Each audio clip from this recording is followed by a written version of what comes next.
Yes, you're reloaded, man. It's your boy T Letter, man. Subscribe to the channel. Follow me on Twitter, Instagram. Y'all see where to follow your boy at. Hit the like button also. I appreciate that. Y'all see the title of this one, bro.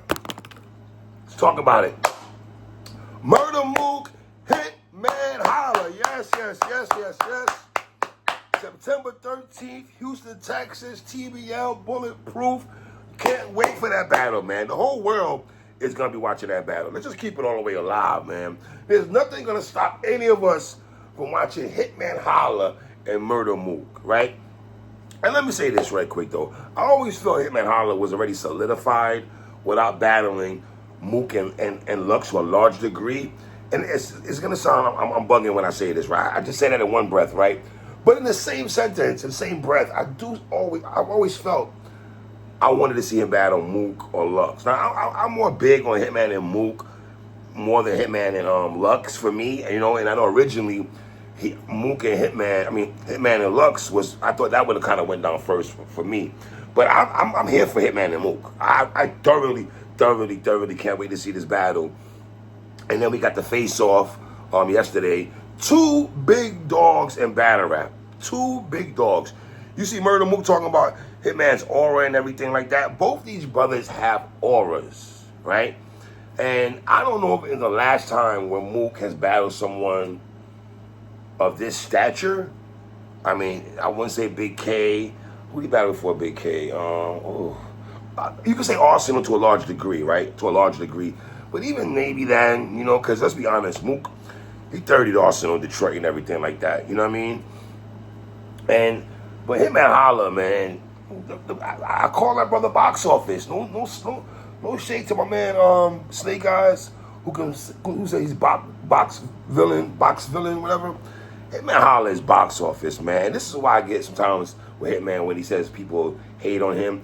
Yeah, you're gonna have a small percentage of people. Every battle rapper, Hitman, yourself, Mook, all of y'all got people that don't really rock with you or this, that, and the third. It happens, bro. But let's be honest here, man. A lot of people do rock with you, right? Neither here nor there, right? Stay focused 3, right? Watching this face-off, the first thing that comes to my mind is how calm Murda Mook was. Now, you could take that in so many ways, where he's calm, where it's going to be deadly, or calm, where it's like, you know, that doesn't mean because you're calm, you're going to win a battle. Let me make sure I say that, though. We have to wait for the 13th to really see if that which part comes to fruition. If being calm helps you, if being calm doesn't help you, right? But I've never seen Mook this calm in a face-off ever in my life. In all the face-offs that I'm watching Murda Mook throughout the years, he's never been this calm, this relaxed, even keel, almost. Now, I know some of y'all would say, Hitman Holla's an emotional person. I don't know if this is the emotional. I don't say, oh, 3's knocking off. I don't know if the emotional word is there. He's been him since day one. So are we saying he's been emotional his whole career? Because he's been him from face-offs to Twitter to everything, right? Hitman Holla's going to show. And I have no problem with that because I feel like when we say Hitman's emotional, we just say that in a negative connotation. I think everyone's emotional, respectfully, man. Somewhere more than others, somewhere on his sleeves and everything like that. And I think Hitman Holla has acknowledged that he's been like that throughout his career, right? A lot of slick talking in this face-off between both parties, man. A lot, you know, Mook would say something, Hitman rebuttal it back. Hitman would say something, Murda Mook would rebuttal it back. So if you keep in track at home who had more rebuttals or who said more slickish, to me, it's damn near even. It's a little bit even, though. Because some things Hitman Holla was saying, I was like, and some things Murda Mook was saying, I was like, some things Hitman Holla was saying, I was like, huh. Something Mook was saying, I was like, huh. So to me, this is why this battle, this face-off is probably one of the best face-offs ever in battle rap history. And for me to say that, I watch damn near and a lot of us, pardon myself, though, a lot of us who watch battle rap, we've seen face-offs throughout the years. Probably top 5 face-off, top 3, top 5 face-off of all time, and it might not be 3, right? 3 bars, right? Now, let's dissect some of the things that was said throughout this face-off. One thing Mook said that he wanted to be him, you know, that Hitman Holla wanted to be, was calling himself the Murda Mook of St. Louis. Now, I remember when Dash Livin was around here doing the blogs and everything like that. I don't recall I've ever seen that. You know what I mean? And the thing about Mook, he's good at planting scenes, and he's good at mind. He's very good at mind. First team all my battle rapper is Murda Mook, right? Now, did anybody peep Verb in the comment section when this was going down? Verb was in the comment section, man. I mean, the vendetta between Verb and Hitman is going to be here for a long time. Then they went to Summer 1, Summer Madness 1, and Summer Madness 2 talk. Now, the average battle rap fan knows that Summer Madness 2 meant to the culture, right? Summer Madness 1, the MVP was Tech 9. Let's call it what it is. You had K-Shine, some Surf. You had Rex and Conceited, Math and Calico. Jesus Christ, Calico did the math. Midwest Miles, Tech 9. Remember Tech 9? And you had the main event, which is Hitman Holla and Hollow the Don. I thought, was I crazy about the battle? Going into the battle, I thought it was going to be crazy. Hitman Holla and Hollow the Don, for respect, it's not a battle that the culture speaks about that much. Like, I'm not saying it came and went, but then again, it might have came and went, right? Like, I don't feel like that's a classic battle. And you know, you got Hollow the Don changing shirts every round and stuff like that. But for the most part, that battle was, it was still main event, though. We still got to give Holla his respect for the fact that he main evented Summer Madness 1, right? Murda Mook was not on this card, right? The best matchup on that card might have been the best back and forth. You can say Shine and Surf to a degree, even though Shine first round was crazy. Round 2, round 3 was okay, but his first round was out of here. MVP Tech 9, but might have been Rex and Conceited low key, though. It wasn't Math and Calico, I can tell you that. That's one-sided. Right? Then we go into Summer Madness 2 and everything like that.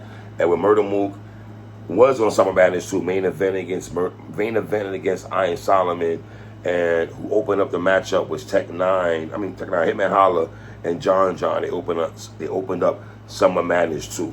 Now, the thing about that, a year prior to that, you got Hitman Holla main eventing Summer Madness 1 and setting off Summer Madness 2. Now, I don't look at that as a bad thing, so to speak, because truth be told, man, the best matchup, if it's not Lux and Calico, John and Hitman might have been the best back and forth on Summer Madness 2. It was 20 times better than Mook and Iron Solomon. We ain't even gotta just dissect that too rough, too tough. John and Hitman Holla was a better battle than Murda Mook and Iron Solomon by far. I know Mook is talking about, when you battle, people was coming in, and when I was battling, people were leaving. Mook, I don't know if that's a good thing. You're battling and people are leaving, and you're making it sound like it's a good thing. I don't know where he's going with that, Mook, right there, right? Kind of lost me on that one, right? Listening to Mook, though, it does feel at times he's trying to little bro Hitman Holla, right? And I got you on Gladiator School, and they talking about who got who on Gladiator School. Like, he gave the AOK to Snoop. And we know Mook is also bullshit with that. Let's just call it. He's also BS with that, Mook. I don't know where he's going with that. But it's funny, though. It's just funny.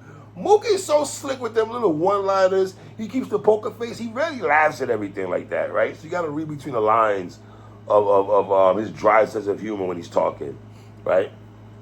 I did find it interesting Hitman was down to put money on this battle. This is where it gets funny to me, because we've seen Mook through the years down to betting everything, down to put dollars down on battles, and down to put dollars on rounds and stuff. Hitman Holla, I'm not going to say he called that man's bluff, but Hitman was talking money through this battle. Now, when I say money, I'm talking about betting on a round, or betting on a battle, or betting on this or something like that. He's down to put a stack down for this. And you kind of got to be confident in your material if you're down to put bread on the line for a battle of this magnitude, and you're willing to put cash rules, everything around me clean. Get the money, dollar bill, y'all. Mook said he doesn't gamble anymore. Now, there's so many ways you could look at that, because we know Mook was fighting alcohol for a while. I don't know if gambling was a part of that. So you kind of want to put money on that. I guess I don't know if you're trying to stay away from those type of conversations, putting money down all the time on betting and stuff like that. But to Hitman's credit, the brother is down to put dollars down for the battle. Now, when you do that though, who's judging it though? Who do y'all trust to be like, okay, who's gonna call it? You're gonna think you won, Hitman. Mook's gonna think he's gonna win. So where's the middleman in this conversation? I guess you have to break it down and get judges and stuff like that. Okay, knock yourself out. Well, Mook said, my silence is bigger than anything you said. You see them, them certain things that Mook and Hitman was saying on here. I don't want to say they were incriminating themselves and stuff like that, but a lot of stuff they said, they could have put, having a face-off is tricky, though, because we want that as fans, but then we're like, okay, maybe we should have saved that and put that in a round form and everything like that. Because there's certain things Mook said, and listening to him respectfully, I think he could have put them in round forms, and I'm pretty sure he's going to do that to a degree. But when you say stuff like that, like, my silence is deep, anything you said, that's some bars right there. That's a bar. You feel what I'm saying? And then when Hitman goes into number talk and, packing out venues and stuff like that, it's funny, though, because some people, I'm not saying this, you might have some people out there who got Hitman on their Mount Rushmore, right?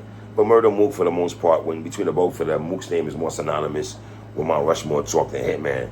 But then when Hitman starts talking about numbers and classic rounds and packing out venues, my guy, dog, you just can't sweep that under the rug like that don't mean nothing, bro. You just can't sweep that under the rug. And let me say something about Hitman also. Not a lot of people are walking these streets saying that they beat Tay-Rock and K-Shine.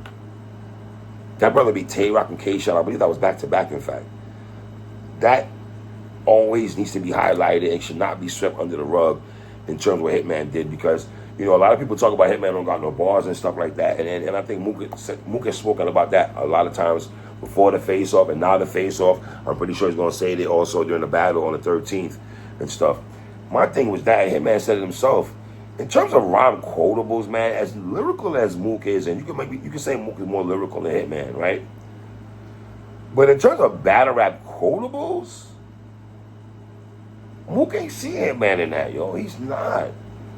And that's not from no hate at all, because I'm cutting it down the middle, how I see it. You can't. Hitman has a lot of rhyme quotables, bro. A lot. Like, a lot. For a person that y'all say that he don't got no bars, a lot of times when people battle Hitman, what do? They take his material and use it against him. Like, you got to be doing something right in all these years in battle rap. It just can't be strictly only performance. It just can't be only performance. Now, is he performance heavy and that's his go-to move? Yes, it is. But I'm never going to sit there and be like, Hitman don't got no bars. That's just crazy, bro. I can't do that. That's just... Now, is he more lyrical, technical like Murda Mook? Probably not, no. But to say that brother don't got rhyme quotables? I can't say that, bro. I've been watching this brother since World War and these other brothers, St. Louis down. When he battled Ice Pack down, and I can't do that, bro. I can't do that. The brother's box office, man. He's electrifying, no matter what you want to call it. Now, Mook trying to trap Hitman to make it look like Hitman dissed New York also. Mook is just a smart dude. Well, we all know when Hitman battled Verb, what did Verb say? You trying to build shit, basically trying to say you're trying to build ish with New York. I'm trying to crack them over the head and get them the F up out of here. But you up here and Hitman knows it. He gotta keep it funky. New York held Hitman down for a large percentage of his career. When all those battles were happening in New York City, at Hammerstein and this place and that place in New York City, venues in New York held Hitman down. It wasn't like a lot of battles were in St. Louis. So when he came to New York, he didn't get booed like that. He wasn't getting booed like that on a come out like Verb was. Because Verb was the villain and New York rocked with Hitman. We just did. Y'all rocked with Verb also, but I rocked with Hitman, I rocked with both of them. I rocked with the Midwest period. I always got love for the Midwest, man. Ice Pack, them niggas, B Magic. I rocked with them Midwest niggas. When the Midwest movement, a lot of y'all might not have watched me back in them times, But when I used to be on Twitter or even calling a battle rap arena, I will always show the Midwest love. I just love New York versus the Midwest. It kept them New York niggas on their toes. And to be honest, I was impressed with the Midwest niggas. Where I'm like, damn, I ain't no niggas can rap like that. I didn't know that. I'm listening to Nelly and Jay Quan and the St. Lunatics. I ain't know B Magic, Ice Pack, and Verb and Hitman and Remy D and the rest of these niggas. Meta and them niggas. I ain't know them niggas like that. Juice WRLD and niggas. I ain't know niggas rapping like that. So they introduced us to a whole different part of St. Louis in terms of rapping and stuff like that, right? Now, like I said earlier, man, face-offs are dangerous because it can help the battle rappers also, because now you listen to face-off, now you go back to your crib or where you go back to writing or going over your bars and stuff like that. And he said this in the face-off. Okay, I'm gonna put that in the face. So it does help the battle rappers out also, in a large sense and stuff like that, man. Mook saying I'm battling you to show people that I can rap better than you. That was hard. That was hard. That was tough. That was tough. I like that by Mook. It ain't about money, Hitman. And I'm not saying you can't speak about what you want to speak about when you're rapping, but I mean, by Mook is saying that, he's setting the tone also. Let them know that, yo, the rapping, the gold chains and all that, the fly whips and all that, this is battle rap. And I don't got a problem with brothers doing that. I ain't got a problem with Goods rapping that or Hitman rapping that, the Money Bars. I ain't got no more Surf. Even a funny thing about Surf, though, Surf might have been a little different in terms of Hitman and some of them in terms of money and goods. He don't really talk bread like he's not flashy with the bars. Like Surf be looking like, when Surf on a rap, was a white tee Surf that we love so much, it's almost looking like he's coming to fight niggas or come on a block and brawl with niggas, while other brothers might look flashy on stage. You know what I mean? It's interesting though. You think about it. But both critiquing their bars and, questioning their bars from each other. Both these brothers and every battle rapper in the culture has had a bar that you're like, huh? What was that, bro? We've seen Tay-Rock get beat up for the nanny.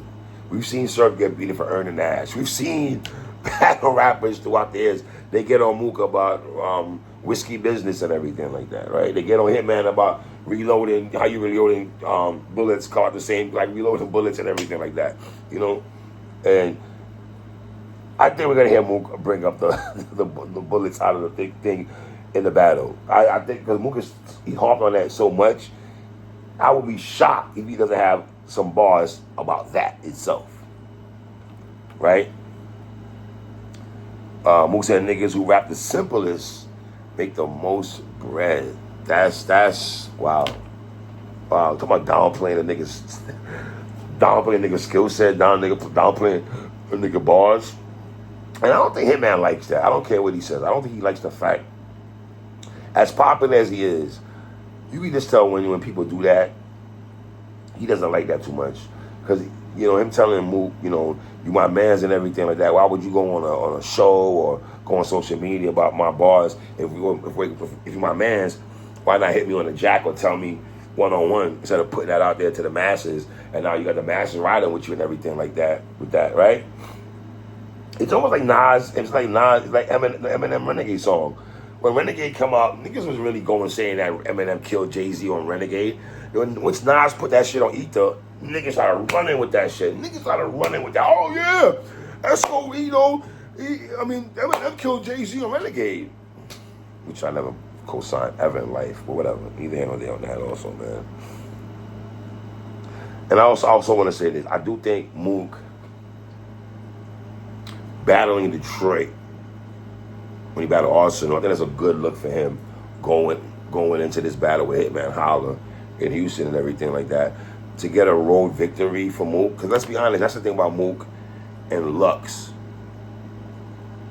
They only battle in the tri-state area for years upon years. Now they're coming out a little bit more, but for the most part, they've battled in the tri-state for years. Rex has always done that. That's why I salute Rex so much the way I salute Rex, because he been on the road.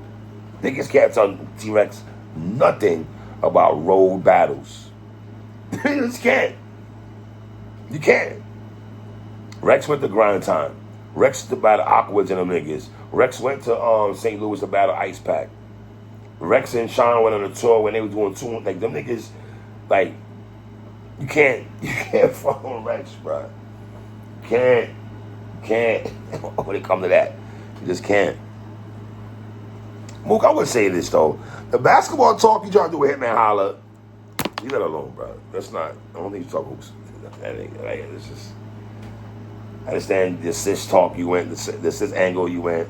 It's cool, but you know. Also, when Hitman started rapping, this is the second time Hitman. Remember now, Mook used to always come around people and always like try to put them on the spot to rap right now and spit some bars right now. A lot of dudes would not do it. Remember A$AP Mean situation when Mook and them was outside and pressing A$AP Mean to rap and he ain't do it. I remember one time when hip hop was real, years ago, when Mook was trying to get niggas to rap. The only person that was rapping was Hitman. The only person that was trying to rap was Hitman at that time. And then look how I come around, though, Hitman's rapping again on here. Mook ain't want to rap, though. Now, I find two things I found for Mook, a different side of Mook on his back. Three things. How calm he was. He didn't want to bet on the battle, right? And he didn't want to rap before the battle. Three things. I'm like, okay, it's a little different approach here by Murda Mook, right? Okay, I dig it. I see where it's coming from. But I don't think it's a battle the money talk gonna work in this battle. I don't know. I don't know if it's gonna bounce off Mook a little bit. I don't, and obviously it's the way you say it. So let's make sure we say that also. It's, you know, how you put it together to make it sound ill. You know? But watching this face-off told me a lot I need to know. I will be doing a prediction blog real soon on all these battles for TBL. I have not done that yet. I feel I got a winner for this battle. I got a winner for this battle, man. You know, so I'm gonna leave it there. After watching this face-off, I'm not saying I'm right on my prediction, all right? I'm gonna tell you my prediction, how I feel about the battle when I speak about it with my boys and shit like that. You know what I mean? So listen, man, once again, shout out to Hitman. Shout out to Murda Mook, September 13th, Houston, Texas, TBL. It's your boy 3, man.